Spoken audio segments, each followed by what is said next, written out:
Hello everybody, my name is Brad and today's project is the M151 Fac Jeep. It's an Air Force forward air controller Jeep and it's a pretty neat model. It's available at bobmac3d.com as an STL file that you can print off, and today we're going to paint it up. The first thing I'm going to do is take black and undercoat the model. Underneath the bottom of the Jeep, the wheels, the bottom of the trailer, and the radio cluster, I'm going to paint black.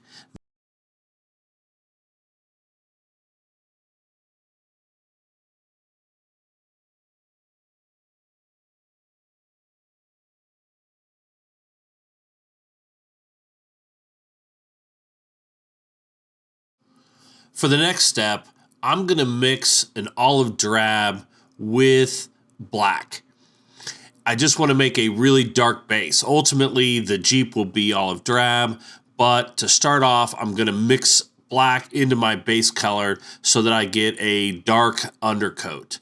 I'm going to paint all the surfaces except for the radios and the canvas of the trailer this olive drab color, this dark base. The next thing I'll do is put an olive drab on top of it so we build up some shade and shadow and give it some depth.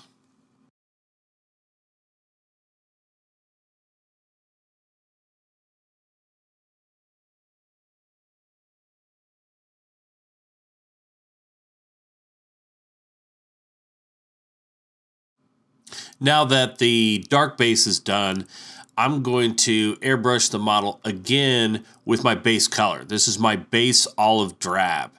And I will cover all the surfaces, but not 100%. So I will leave some of the dark base to create shadow and, of course, some depth here to the model itself.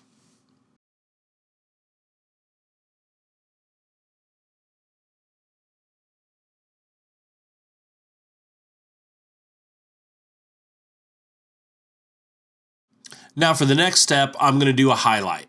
I am going to take my olive drab and I'm going to mix yellow into it. I like mixing yellow into my green colors when I want to highlight because it makes them pretty vibrant and really comes out with a nice light color. So I've added yellow here to my olive drab, and now I'm going to airbrush the surfaces that should be highlighted. This is, of course, the top of the flat panels on the Jeep. This is the fenders, anything that stands out that light would strike, I am going to hit those with the highlight color.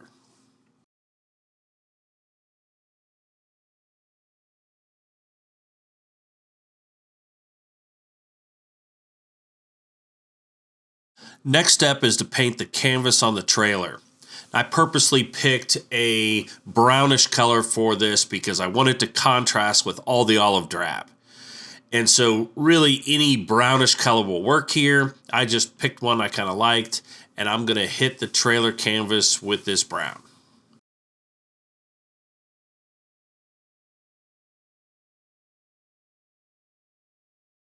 My next step was to highlight the canvas of the trailer.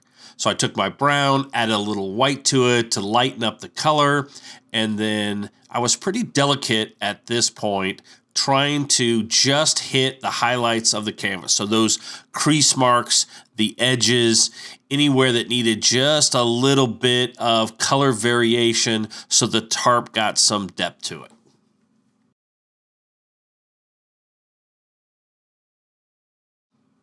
By now, the model was really starting to take shape, right? I had the canvas done on the trailer, so it looked good. I had green olive drab on the Jeep itself. It was now time to focus in on the radios. I wanted a different green than the olive drab. I wanted it to look completely different. And in my head, the radios on a Jeep like this would be a kind of a dark green color. So I found a dark green I liked, and I'm going to hit it with the dark green so that the back radio cluster really stands out.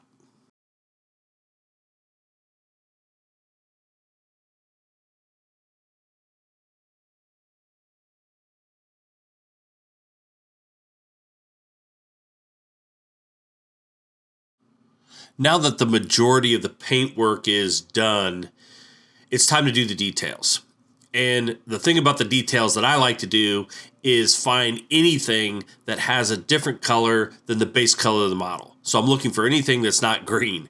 And here it's the seats, the tools, any kind of strap, anything to give the model some other color other than the green that exists as the base color. This is so that the model will really kind of pop. I did make the seats the same color as, at least tonal, as the cover of the canvas on the trailer. A little bit darker, but it helped to tie the trailer and the core Jeep in together. So here I am wrapping up the details of this particular model.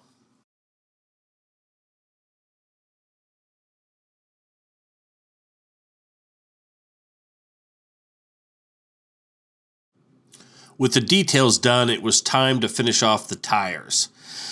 Now remember, in the beginning I painted everything black underneath. That included the tires, so it had a good black coat, but of course tires aren't really black and they stand out and they look awkward if you just leave them black. So there's a great color called rubber tire, I think it's called. It's an AK color and I really like it. It's this grayish, kind of a warm gray, makes a great tire color. So I just put that on all the tire surfaces. That's including the spare tire, the trailer, and the tires on the Jeep. Helps the tires look a little bit more realistic.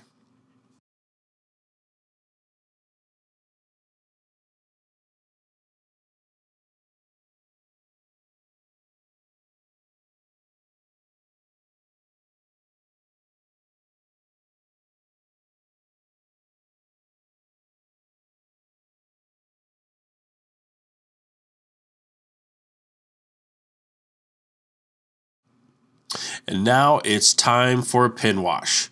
After getting all the core colors done, the details and the tires, I covered it with a gloss coat of varnish. This was designed to protect the model and allow me to do a pin wash.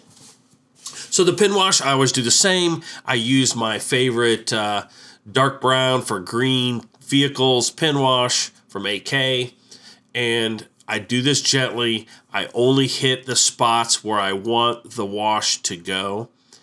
And I'm just careful here. The Jeep doesn't have a lot because it's not a big model, right? It's a small one. And so you have to be careful not to overdo it, but you certainly want to hit all the detail with the pin wash that you want to show up.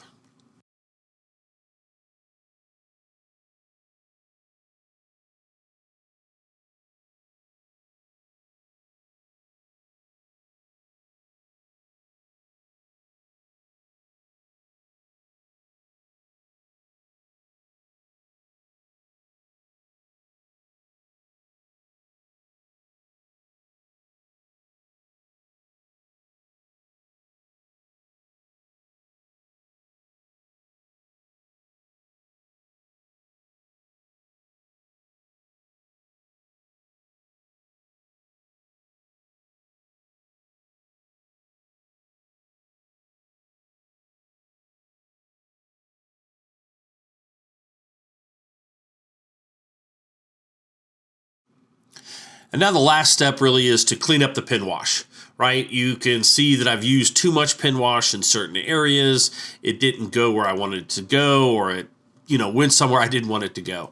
And so I just take a flat bristle brush, put a little bit of thinner on it, just a little bit. It just is damp. You don't want too much. And then you can just literally wipe away any of the extra pin wash that has gone somewhere that you don't want it to go. It's really nice to be able to clean it up and make the model look super nice.